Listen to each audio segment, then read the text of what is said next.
Bienvenue à ce spécial plateau sur l'état de la nation en République démocratique du Congo, marqué par le traditionnel discours du chef de l'État Joseph Kabila Kabange ce samedi 15 décembre 2012 devant l'Assemblée nationale et le Sénat réunis en congrès. C'est au Palais du Peuple dans la salle des congrès, bien entendu. L'événement se déroule dans cette salle. Dans quelques instants, nous serons en direct du Palais du Peuple pour justement vous permettre de suivre l'adresse du chef de l'État. Il s'agit d'une adresse axée sous le signe de la consolidation de la paix pour un Congo plus fort. L'événement appelle, analyse et commentaires. Dans quelques instants, les invités, on va vous les présenter.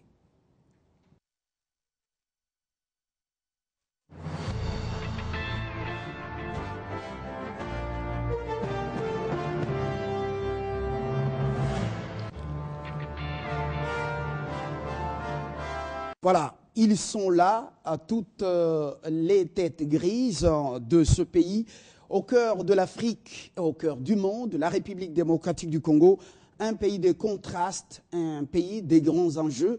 Ce pays très convoité par ses voisins et même la communauté internationale. Nous allons analyser, décrypter le discours du chef de l'État avant, tout comme après, avec Norbert Yamba, qui est à ma gauche. Il est acteur de la société civile.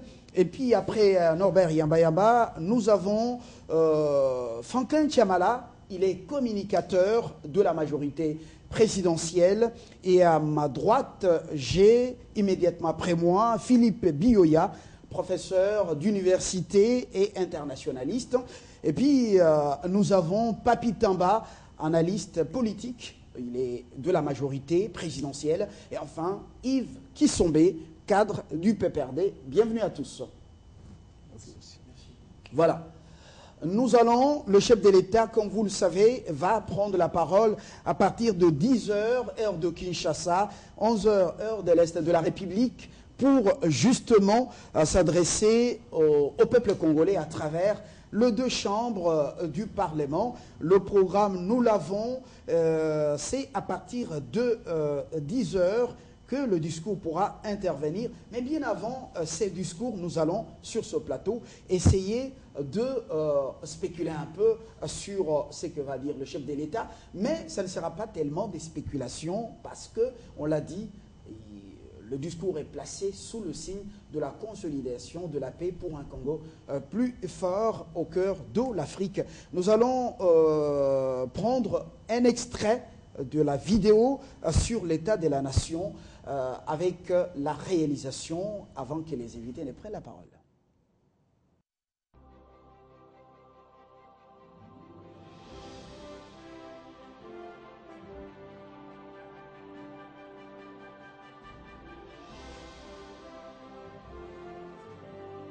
Après sa première mandature couronnée de succès que de difficultés, un mandat d'un régime assis sur les alliances, Joseph Kabila se présente un homme vraisemblablement plus rassuré, plus inspiré que jamais et plus outillé idéalement pour affronter un second mandat.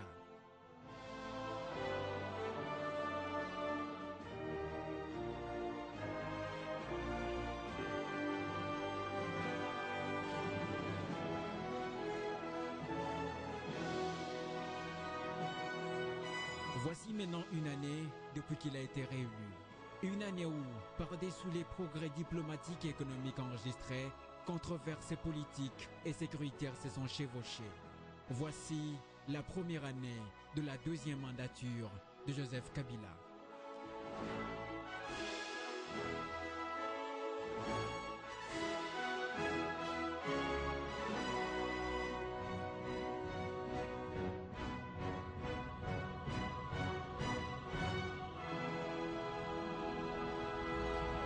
Merci. Sur ce plateau, on commence avec les politiques d'abord. Yves Kissombé, nous l'avons dit, vous êtes cadre du parti présidentiel PPRD.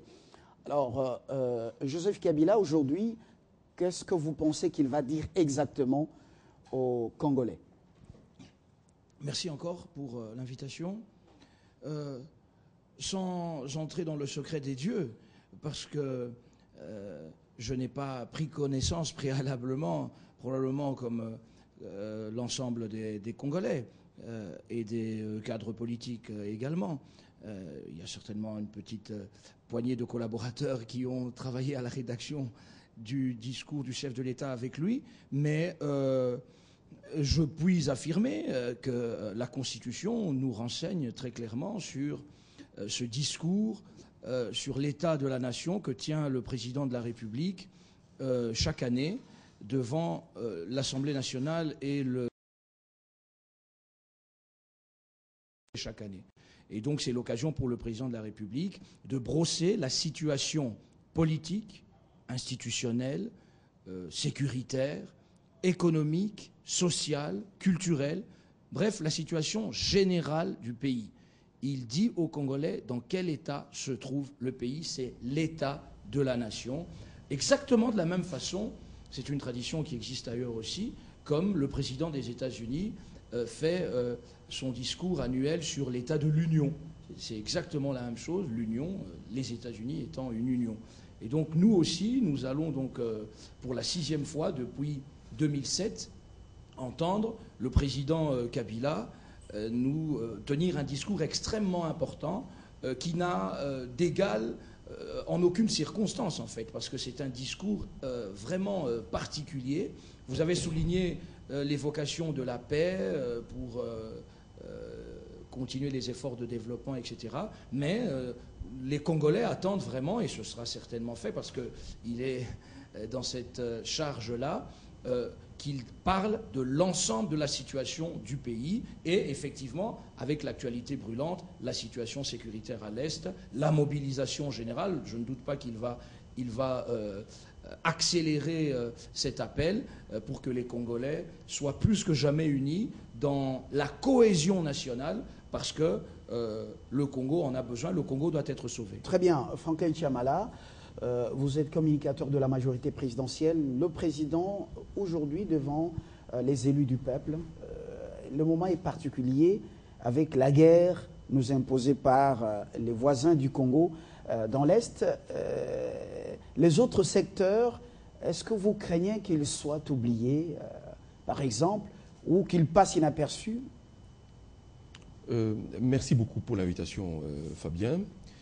Je voudrais joindre ma voix à celle de Yves pour considérer dans une approche tout à fait exploratoire simplement que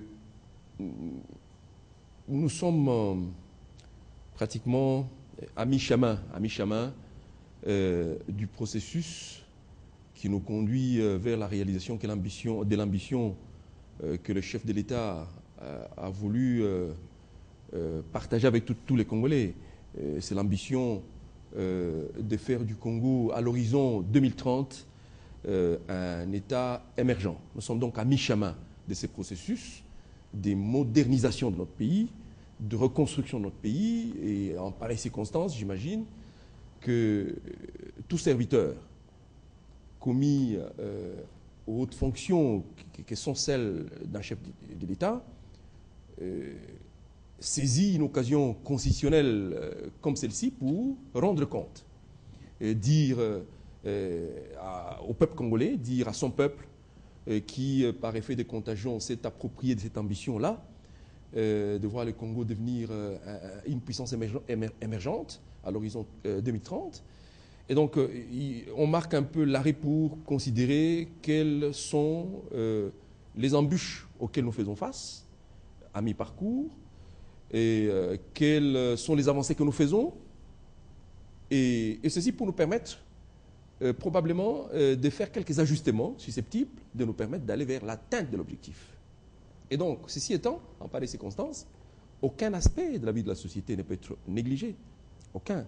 Il est vrai que, comme nous l'imaginons, le point d'orgue de cette adresse pourra probablement être la situation d'insécurité à l'est de notre pays et qui fait en ce moment, qui est en fait semblable à un grain de sable dans la machine de reconstruction de notre pays, et entraînant ainsi des morts, des viols, des vols, des populations entières déplacées.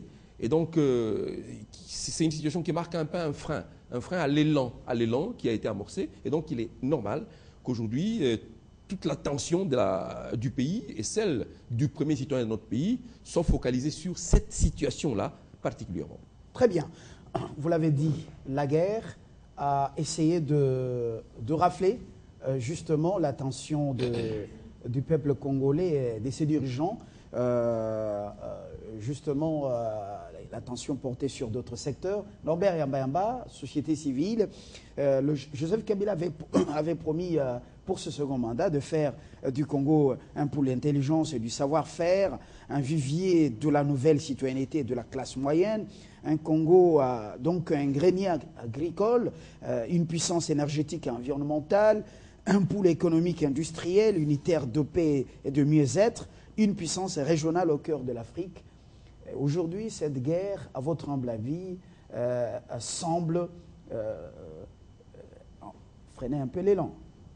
C'est votre lecture? Merci beaucoup d'abord pour l'opportunité que vous m'offrez. Il faut quand même que je dise un mot par rapport à la pertinence de l'exercice d'aujourd'hui. Vous l'avez dit, il s'agit d'une question de faire l'état de la nation. Faire l'état de la nation suppose qu'on puisse photographier le pays. Et cette photo permet à la personne qui réalise cela d'évaluer le cheminement. On est parti à l'état zéro, on est arrivé à un certain niveau. Il prend la photo de départ et compare la photo de départ à la photo d'arrivée. Et il essaye de dégager des leçons. Et vous l'avez dit, au regard de ce que vous êtes en train d'expliquer, le président de la République a pris un certain nombre d'engagements.